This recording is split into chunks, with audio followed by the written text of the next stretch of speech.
नमस्कार विद्यार्थी मित्रांनो, आज आपण मॅथमॅटिक्स पार्ट 2 मध्ये टॉपिक नंबर 3 ट्रायंगल बघणार आहोत। बघा, मॅथमॅटिक्स पार्ट 2 जो आहे त्याच्यामध्ये सगळं जे ज्योमेट्रिकल पार्ट्स आहेत त्यामुळे आपल्याकडे जे थेरम असणार आहे, आज आपण थेरम सुद्धा 3 बघणार आहोत। फक्त टायटल वाईज थेरम एक्सप्लेनेशन जास्त नाही, फक्त तो समजून घेण्याचा प्रयत्न करणार आहोत। त्याच्याशिवाय तुमच्यासाठी एक महत्त्वाची सूचना सुद्धा मी सांगणार आहे। काय सूचना आहे तर तुम्हाला सगळ्यांना एक रिक्वेस्ट आहे की तुम्ही हा व्हिडिओ बघण्या अगोदर तुमच्या 9वीच्या आणि 10वीच्या जो 25% अभ्यासक्रम बदललेला आहे, तो 25% अभ्यासक्रम रद्द झालेला आहे, तो रद्द झालाय, तो काय आहे आणि कसं आपण त्याच्या संदर्भात आपलं नियोजन असलं पाहिजे त्याच्यासाठी आम्ही तुम्हाला एक मेसेज पाठवलाय। तो मेसेज तुम्ही पहिला वाचा।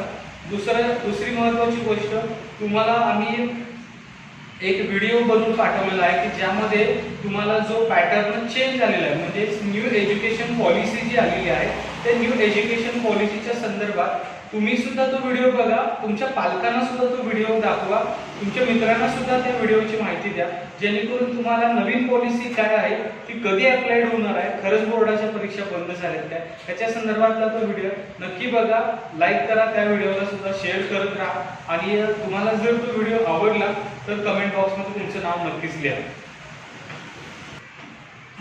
बघा, टॉपिक नंबर 3 ट्रायंगल। काय आपल्याला ट्रायंगल मध्ये बघायचं आहे तर तुमचं बेसिक नॉलेज पक्का असलं पाहिजे। यासाठी 2 गोष्टी तर आपल्याकडे नॉलेज मध्ये असल्या पाहिजे। पहिली गोष्ट, ट्रायंगलला 3 साइड असतात। बघा, बेसिक आहे, खूप गरजेचं आहे, काही जणांना माहित नसतं। ट्रायंगलला 3 साइड असणार आहेत आणि अँगलला 2 साइड असतात। ही गोष्ट बेसिकली तुम्हाला गरजेची आहे, त्यामुळे रिपीट केली। अँगलला 3 साइड असणार आहेत, 3 बाजू असणार आहेत आणि अँगलला 2 साइड असणार आहेत। माझं जर चुकलं असेल तर परत एकदा, ट्रायंगलला 3 साइड असणार आहेत, अँगलला 2 साइड असणार आहेत, ठीक आहे। त्याच्यानंतर the sum of the 3 angle, first, second and third, the sum of 3 angle is 180 degree. हे बेसिक नॉलेज तुमच्या जवळ असलंच पाहिजे, तरच हा टॉपिक क्लिअर होणार आहे। 3 side, 3 angle, sum of 3 angle 180 degree, 3 side, 3 angle and sum of 3 angle is 180 degree, ठीक आहे। आता आपण त्याचा पुढचा भाग बघणार आहे, तो म्हणजे फर्स्ट आपला जो थेरम आहे। बघा, काय थेरम आहे, theorem of remote interior angle of triangle. पहिला रिमोट अँगल काय असतो मी तुम्हाला समजून सांगतो। हे जे आहे ते हा जो ट्रायंगल आहे, हा ट्रायंगलचा, समजा हा जो ट्रायंगल आहे, या ट्रायंगलचा जर बेस एक साइड कोणतीही जर आपण एक्सटेंड केली, ज्यावेळेला ते एक्सटेंड करू त्याच्यावेळेला जो इथे अँगल क्रिएट होईल त्याला एक्सटेरियर अँगल असं म्हटलं जातं, म्हणजेच त्याला आपण बाह्य कोन असं म्हणतो। मराठीमध्ये सांगितलं तुम्हाला कळण्यासाठी, आपण इंग्लिश मध्ये सेमी मध्ये बघत आहोत, त्यामुळे एक्सटेरियर अँगल हा जो आहे तो या ट्रायंगलचा एक्सटेरियर अँगल आहे। हा अँगल कुठेही क्रिएट होऊ शकतो। बघा, इथे तुम्हाला कळण्यासाठी मी काढलं, इथं सुद्धा एक्सटेरियर अँगल होऊ शकतो, इथे सुद्धा होऊ शकतो। इथं तुम्ही ज्या साइडला ती साइड एक्सटेंड कराल तिथं तो एक्सटेरियर अँगल क्रिएट होणार आहे।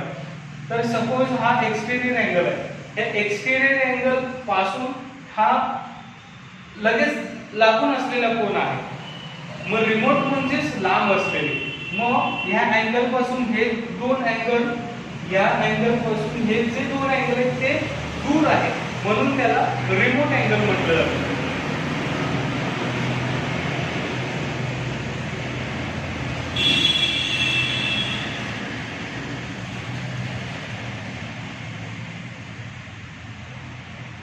बघा, अनेकदा सांगतो, हा जो एक्सटेरियर अँगल आहे त्याचे हे 2 रिमोट अँगल आहेत, ओके। आता आपण थेरम बघूया काय आहे। Theorem, the measure of an exterior angle. ह्या एक्सटेरियर अँगलचं measurement angle P, angle PRS, हा जो अँगल आहे PRS, the measure of an exterior angle of a triangle is equal to the sum of its remote interior angle, the sum of remote angle काय आहे, P and Q, हे remote angle आहे। ठीक आहे, हे P आहे, हे Q आहे. म्हणजे सोप्या भाषेत या एक्सटेरियर अँगलचं मेजरमेंट, PRS चं मेजरमेंट हे अँगल P आणि अँगल Q यांच्या सम इतकं असणार आहे. सोप्या भाषेत सांगितलं, ह्या दोन कोनांची बेरीज, ह्या दोन कोनांची, ह्या रिमोट इंटेरियर अँगलची बेरीज ही ह्या एक्सटेरियर अँगलच्या एवढी असणार आहे. ह्या दोन कोनांची जर बेरीज केली तर ती एक्सटेरियर अँगल एवढी असणार आहे. ठीक आहे, हा आपला पहिला थेरम आहे. तुम्ही थेरम लिहा, व्यवस्थित समजून घ्या. दुसरी आहे प्रॉपर्टी. प्रॉपर्टीसाठी मी ते एक डायग्राम काढले, तर प्रॉपर्टी काय आहे समजून घ्या. चला बघा, प्रॉपर्टी काय आहे बघा. ह्या डायग्राम मधून आपण एक्सटेरियर अँगलची प्रॉपर्टी समजून घेणार आहोत. if exterior angle is always greater than each interior angle, okay, मी तेच अँगल लिहितो P Q R S. Exterior angle काय आहे P R S. या P R S is always greater, okay, हा ग्रेटर असणार आहे each remote angle. इथं आपण जे डायग्राम मध्ये बाहेर आहे इथले मी अँगल घेतले. इथं जे अँगल आहे P याच्यापेक्षा हा PRS ऑलवेज ग्रेटर असणार आहे each अँगल, अँड PRS पेक्षा Q पेक्षा हा ग्रेटर असणार आहे. म्हणजे आपण इथं जे सम असणार आहे तो ठीक आहे PRS च्या इक्वल असणार आहे.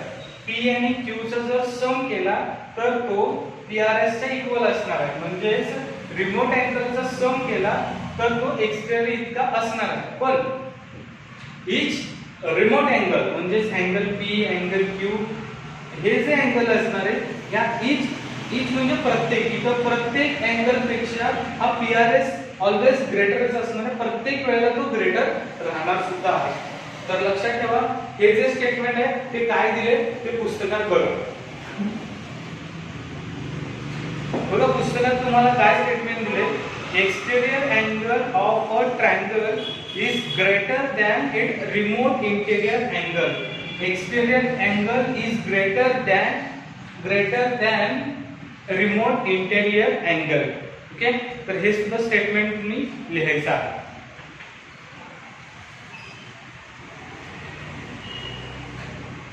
पेज नंबर 26 वर तुम्हाला एक्झाम्पल नंबर 3 दिले, त्याच्यामध्ये एक स्टेटमेंट दिलंय. ते स्टेटमेंट सुद्धा तुम्हाला सांगूया. जसं मी मगाशी तुम्हाला स्टेटमेंट सांगितलं, sum of the triangle is 180 degree. Same if each side is one exterior angle असं कन्सिडर करून आपल्याला ते लिहायचं. म्हणजे एका साइडवर एक एक्सटेरियर अँगल आहे. Sum of exterior angle of triangle, the sum of exterior angle of triangle obtained by extending its side in the same direction is 360 degree. बघा मी सोपं करतो स्टेटमेंट, तुम्हाला जर कळलं नसेल तर.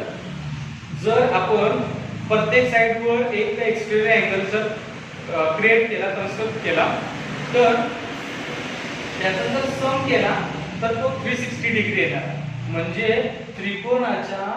त्रिकोणाला जर आपण प्रत्येक साइडवर एक एक्सटेरियर अँगल क्रिएट केला आणि त्यांचा जर सम केला तर तो 360 डिग्री असणार. म्हणजे तुम्हाला लक्षात ठेवायचं आहे. आजच्या या सगळ्या गोष्टी परत एकदा रिपीट करतो. फर्स्ट, ट्रायंगलला 3 अँगल असतात.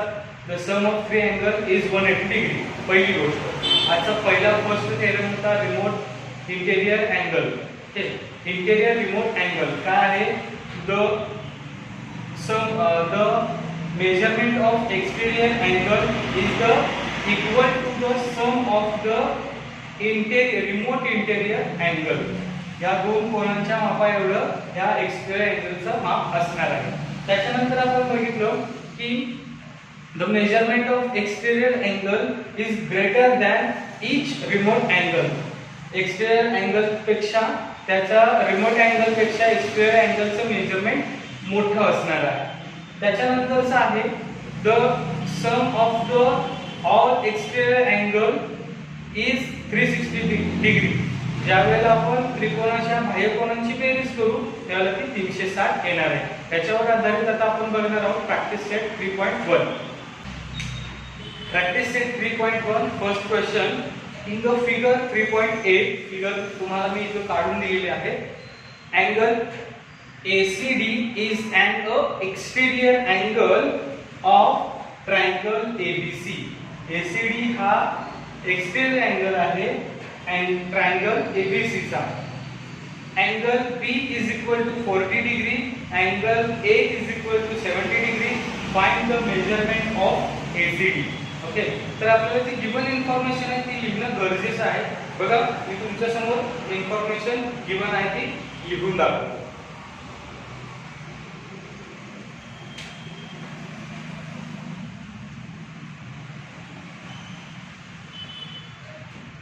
गिवन इन्फॉर्मेशन काय आहे? Angle ACD is an exterior angle of triangle ABC. Okay, बघा angle ACD is an exterior angle of triangle ABC. ही गिवन इन्फॉर्मेशन तुम्हाला लिहिणं गरजेचं आहे. काय आहे यामध्ये? अँगल ACD हा एक्सटेरियर अँगल आहे अँगल ट्रायंगल ABC चा. ओके, त्याच्यानंतर तुम्हाला angle A is equal to 70 degree दिलेला आहे आणि angle B is equal to 40 degree दिलेलं आहे. ओके, आता बघा काय करायचं आपल्याला? अँगल ACD चं म्हणजे एक्सटेरियर अँगलचं मेजरमेंट काढायचं. तर angle ACD is equal to angle A plus angle B. का बरं? अँगल A and B चा सम केला तर तो ACD च्या इक्वल असणार आहे. रिझन काय आहे? Remote interior angle theorem. हे याचं रिझन काय आहे? Remote interior angle theorem. हे असं रिझन तुम्हाला असं लिहिता आली पाहिजे. त्याच्यानंतर बघा आपल्याकडे A चं मेजरमेंट आहे 70 डिग्री, B चं मेजरमेंट आहे 40 डिग्री. सम केला दोन्हीचा 110 डिग्री. हे angle ACD is equal to 110. So that angle A angle B 40 degree याचा सम केला तर तो ACD इतका आलेला आहे. सो दॅट कशासाठी लिहायचं? इथं आपण याचा अँगल 110 आहे असं सांगतोय कारण हे रिमोट इंटेरियर अँगल थेरम. मग तुम्ही इथं पुन्हा सुद्धा ते शॉर्टकट मध्ये लिहू शकता by remote interior angle theorem. हे इथं लिहिलेलं आहे. एकदा रिझन लिहिलं असेल तर शॉर्टकट चालू नंतर चालत नाही. क्वेश्चन नंबर सेकंड बघा तुम्हाला काय दिलाय? In triangle PQR angle P is equal to 70 degree and angle Q is equal to 65 degree. Find the angle of R. Angle R चं मेजरमेंट फाइंड करायचं. मी तुम्हाला पहिलं जे 8वीचं किंवा याच्या आधीचं रिमाइंड करून दिलं. The sum of angle triangle is 180 degree. ही प्रॉपर्टी इथे यूज करायची आहे. Question number 2. Angle P plus angle Q plus angle R is equal to 180 degree आणि इथं सम ऑफ ट्रायंगल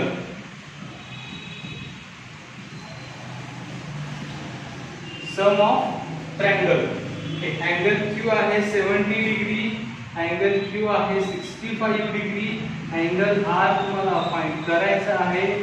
तर त्याच्यानंतर angle R as it is लिहा आणि यांचा सम करा.